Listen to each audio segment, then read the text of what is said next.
Now here joining us now to discuss is political analyst Quentin Giles. Again, thank you so much for coming back here on the Midday Jolt. Yeah, thank you for having me. Quentin, a big day today as our nation is still healing. Voting rights has been a topic that inevitably has been discussed this week. On Monday, Majority Leader Chuck Schumer announced the Senate will debate and vote on changes to the chamber's rules as he tries to gain more momentum to pass the Freedom to Vote Act. Now, do you think today's emotion from the anniversary could help this push, or will both sides of the aisle remain divided? I think both sides of the aisle are going to remain divided.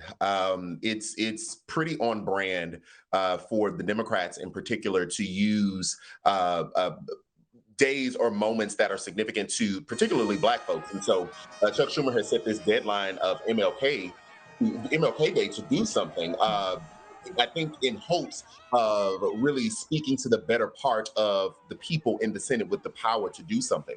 But if past this prologue, then we already see that the Republicans, one thing they're going to do is hold their own line and coalesce around their messaging. And so I highly doubt that just because MLK Day is coming up, Mitch McConnell and his caucus and the Republicans in the House are going to change off of the position that they have consistently been on for years.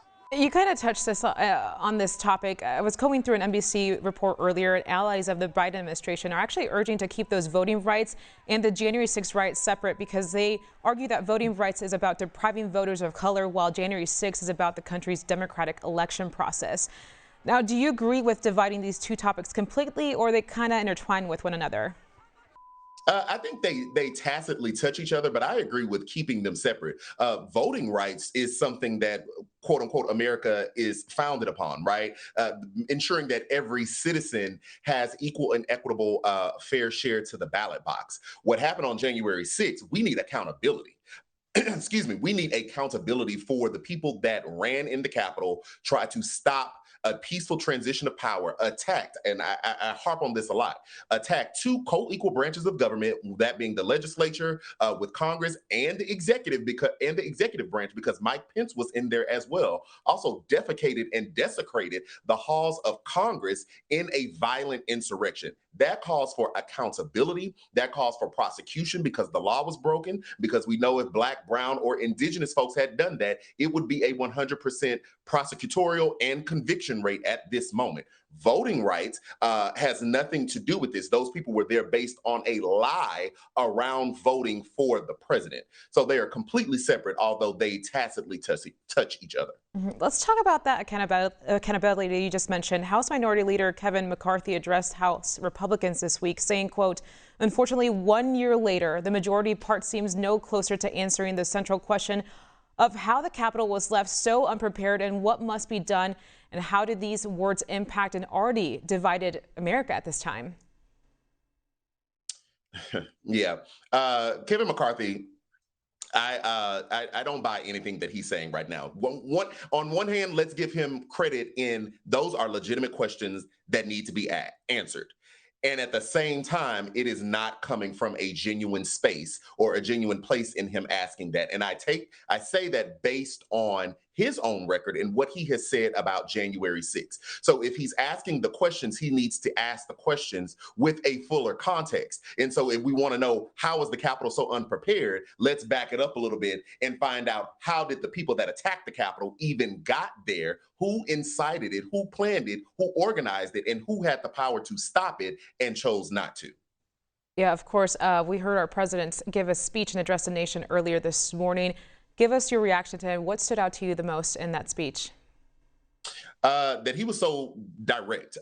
Typically, President Biden, he talks about January 6th or he talks around it. And I think that is because he doesn't want to be seen as interfering in the investigation. Yesterday, we heard the Attorney General, Merrick Garland, come out and talk about it. But today, he was very direct in implicating President Trump. And let's just call a thing a thing. I think a lot of times when people like me come on TV, we try to speak broadly because we want to seem objective. But President Trump incited this attack. And former President Trump and current President Joe Biden called a thing and a spade, and said that President Trump was the one at the top who was directly responsible. And so that was extremely notable because it was such strong language from Joe Biden. I think also one thing that was notable was Vice President Kamala Harris being there talking about voting rights, and we just kind of talked about that. She tried to tie the two things together. Again, I think they should be separate, but it was notable that she used that moment to push that issue. So I just need accountability. I think all black, brown folks, white allies, let's not discount them, are looking for accountability because it is a problem that we had such damage and carnage that happened, and we don't have actual accountability for the people at that, and that's what we're looking for, and that's Yeah. what we want. We're all hoping for some more answers, come this 1 year mark. I'm sure you've seen it on your social media, those polls online. Many organizations have been asking Americans if they expect violence in future elections. Of course, this week we had the head of Capitol Police come out and say our nation is prepared to fight off a mob-like attack. Now, do you think this is enough for Americans to move forward and heal from this day? I actually don't. And I don't think that we're going to see another attack on the Capitol. The part that concerns me is it's going to be a smaller play. I can see it happening at state capitals. I'm in Texas, right? Where I'm in a ruby red state that Democrats are trying to flip. I can only imagine what would happen if they are successful. I don't think they're going to be successful in the midterms, but let's say around the next election in 24. I can only imagine if Texas flips, seeing as how our current leaders have subjected themselves to the propaganda and the big lie, what would then happen at the state level? And if state capitals were overrun, if state ballots were thrown them up, we see our guy Eugene Goodman right there leading people away so that they couldn't do more damage. Would that still happen at the state level? So that's what I'm more concerned about. I think the Capitol in DC is pretty much safe. But I do have concern about state capitals and state legislatures. Yeah, no, definitely a good point. Well, Quinn Giles, just always a pleasure to have you here on the Midday Jolt. We really appreciate this insight on this very important day.